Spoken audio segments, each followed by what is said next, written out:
Jake, you and I were going to solve the internet. Dictator. Okay. Dictator. Okay, so if a trans person says that if you don't date them, then that means you're transphobic.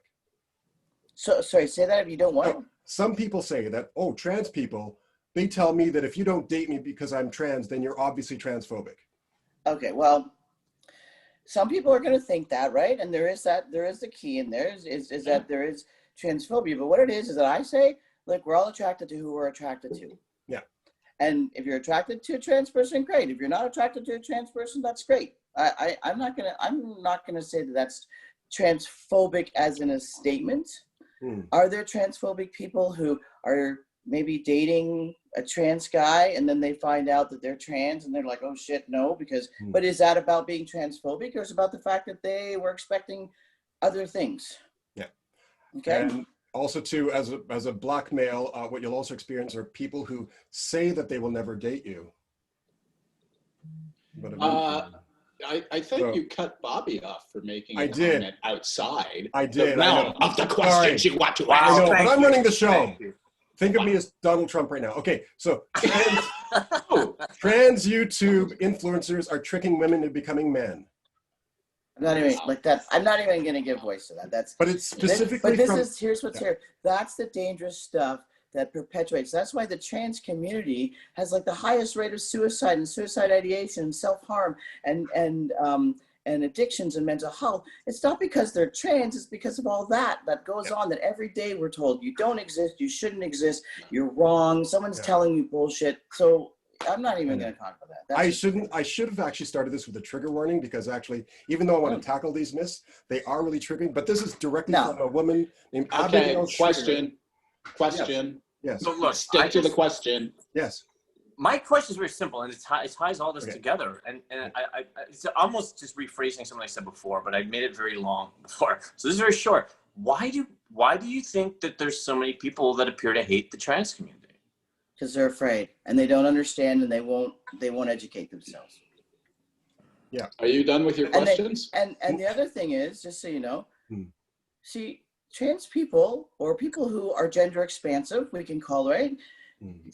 They were around long before we settled this country, my friends. And then when the colonizers came, they said, oh, hell no, we're only doing binary, and you all have to figure that out, right? And so it's only been since like in the last, couple of decades, really, like, well, maybe more than a couple decades, that, that our two-spirit folks are coming and saying, oh, we're actually recognizing them again as being extra special, not as being the downtrodden. So, I mean, this whole thing has been around for the start of time.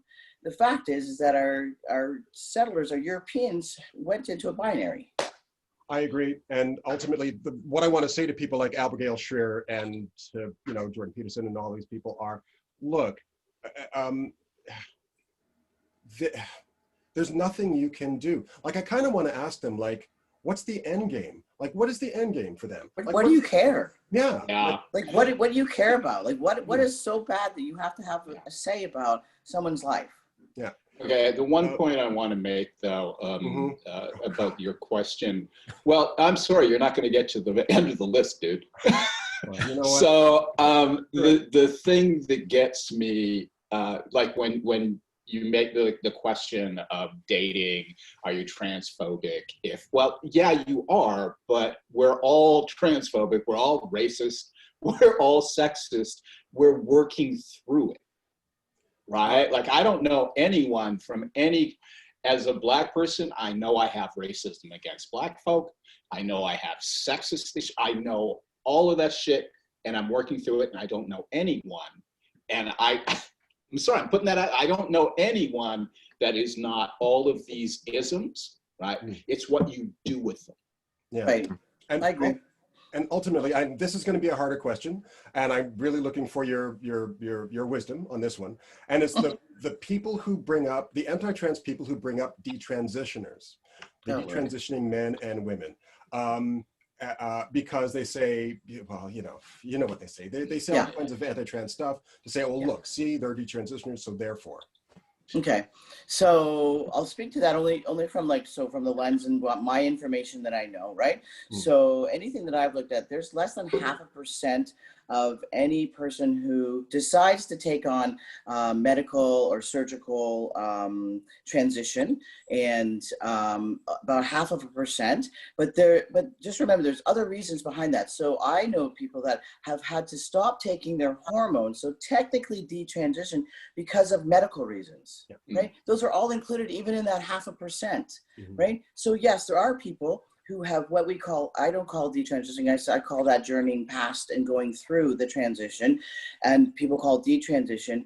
One of the big ones is because they are held at such like a disgrace within their community and within their family, that the pressure of being who they are and transitioned is so great that it's so ugly that they actually say, great, I'll just go back to what I was and you'll get off my butt. And so it's an emotional thing that they're saving themselves, right?